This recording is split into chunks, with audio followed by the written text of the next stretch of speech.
Hello, everybody. How are you? Do you like watching TV series? Well, I'm sure most of them have been plenty of time of the quarantine watching at this new TV series. Okay, I don't know if you have seen Mother Family. Okay, Mother Family is one of the TV series the book talks about. And if you don't know it, I have put you a video with a little summaries of one season. I think it's season number 11 or something like that. It's quite funny. I really like Mother Family. And you will learn a lot of English because there are several families, different status of life, okay? And they have, a strange relationship between all of them, okay? And it's quite interesting, okay, quite funny. You will learn a lot of English as well as spending a great time, okay? So we're going to talk about binge watching. I don't know if you remember on the 26th of March, okay, almost 2 months ago when we started online classes, I posted you a document with information about binge watching. Okay, I leave you a video, exercises, reading as well, okay, and the answers. So if you have a look on the 26th, okay, you will see a document with a lot of information about binge watching, okay.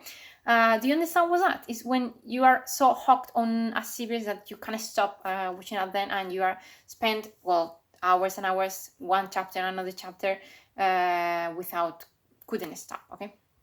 Right, you couldn't stop watching a series. Did this happen to you sometime? Well, I remember, for example, one series that was called Lost. I don't know if you remember Lost, okay?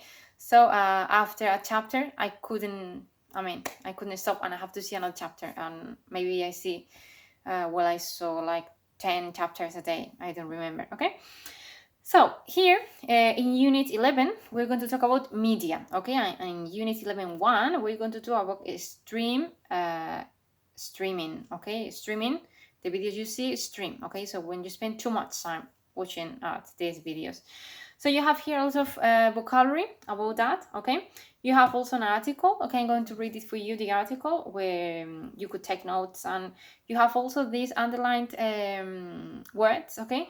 That is the vocabulary you have to learn this unit and match with the definition, okay? So binge watching.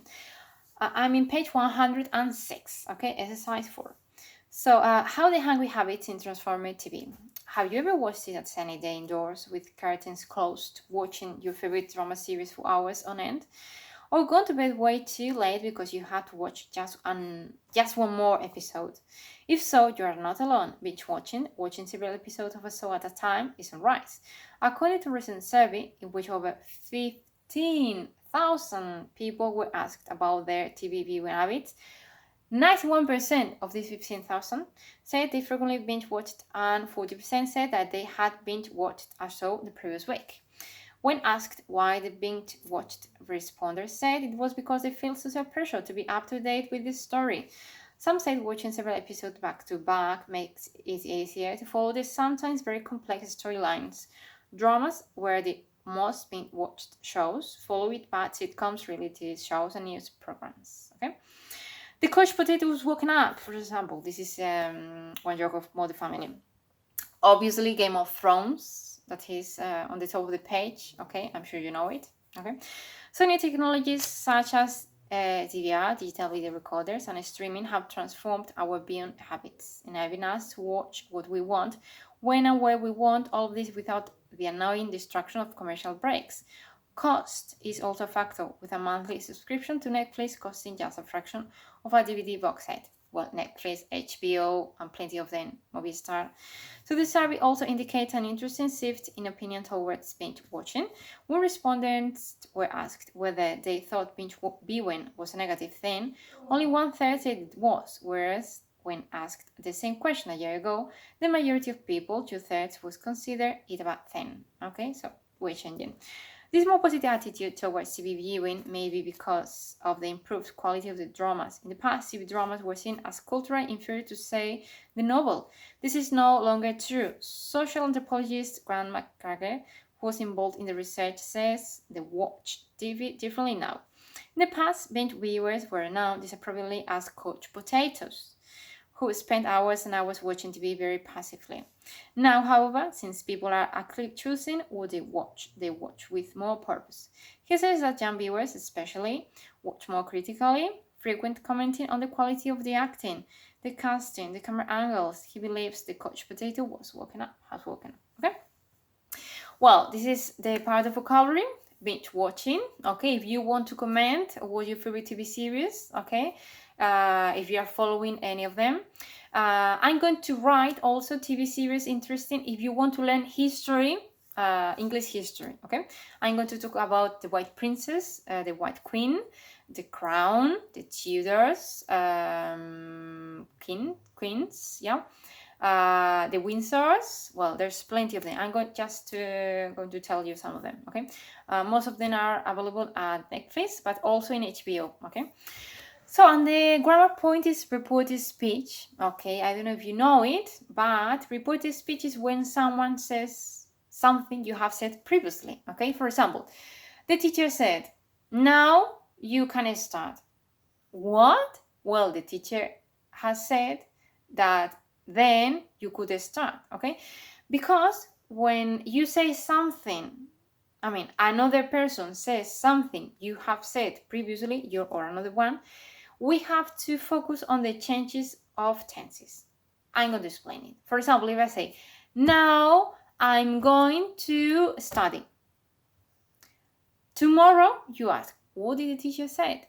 Well, she said that then, not now, because now has passed. So then, she was going to study. Not I'm going to study, because I'm going to is future, continuous. So she was going to study, future in the past, okay? I'm talking to you. Tomorrow, you see the video. What did she say? That she was talking to me. Okay, in this case, we change the tense and also we change the person. Okay, so reported speech is we report what someone said in the past. Okay, we usually change the verb. Okay, if I say I am speaking, tomorrow you say she was speaking. I speak, you will say she spoke. I will speak, she would speak. So there's a change in the tenses. Okay, present to the past. Past to the past perfect. Past perfect, because after past perfect, there is no more past. Okay, so I repeat. Present to the past to the past perfect. Past perfect remains, okay? Present continuous, past continuous, past continuous, past perfect continuous. Present perfect, past perfect. Present perfect continuous, past perfect continuous, okay? Future, would, okay? As in the future, if you want to say something in the future, it goes to conditional. If you want to say something conditional, reported speech remains conditional. So, future conditional, no change, okay? Imperative. If I say, go and take it, what did she say? She asked you to go and to take it. So, imperative goes to infinitive. Speak. What did she say? She said to you to speak. Okay, right? She ordered you to speak. Okay? So, orders in reported speech change into infinitive. Okay?